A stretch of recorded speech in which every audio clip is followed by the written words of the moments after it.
All right, I'm reviewing The Holdovers, a 2023 movie directed by Alexander Payne, starring Paul Giamatti and Dominic Sessa. It had been nominated for Best Picture at the 2024 Oscars. Among the nominees, it's actually the most entertaining to me from start to finish.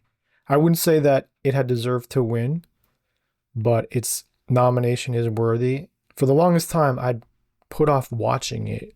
It has Oscar bait written all over it. It seemed really tropey, and to be honest, it is, but there's enough surprises along the way to keep it engaging.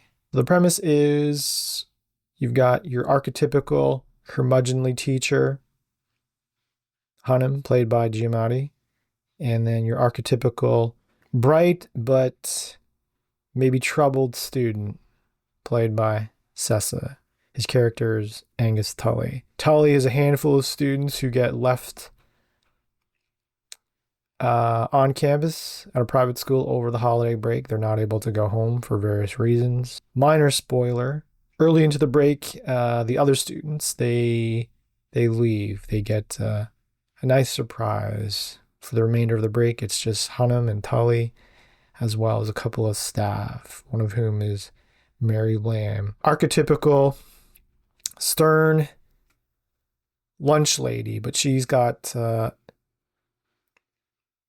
tragedy in her life. These characters, they come together in a believable way. Nothing surprising. The inevitable bond that develops. But like I said, there's enough variety and minor surprises to not make the story too predictable. And there's just something about private schools that make works of fiction interesting to me. Rushmore, directed by Wes Anderson. The Catcher in the Rye, written by J.D. Salinger. Bully, developed by Rockstar Games. Those are among my favorite pieces of media because private schools are just, for most people, they're exotic, and it creates this kind of,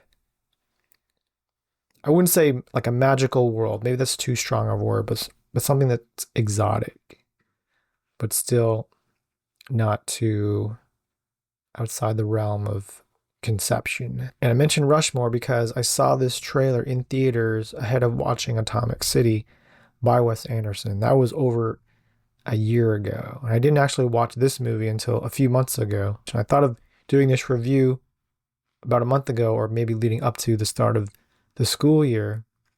But then I thought about doing this review closer to Christmas because this movie takes place around that time. Here we are, late October, probably around midterms for most people. Maybe that's a good middle point. This movie is about dealing with your own disappointment. On the surface, the disappointment of being forced to look after students over your Christmas break for Hunnam, even though it's clear that he probably wasn't going to go anywhere anyway.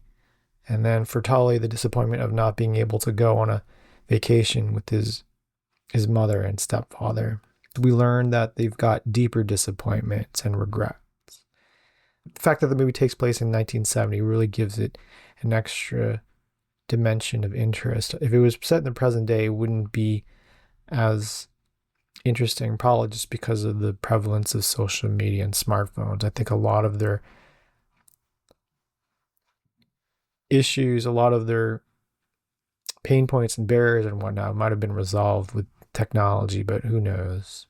I would actually rank it above the other mid-good movies that I've seen. Maybe The Zone of Interest I would still rate a little bit higher, but again, that's a totally different genre. That's more of a sober drama, whereas this movie is more of a dramedy. Drama with elements of comedy, but not like winking at the camera type of comedy.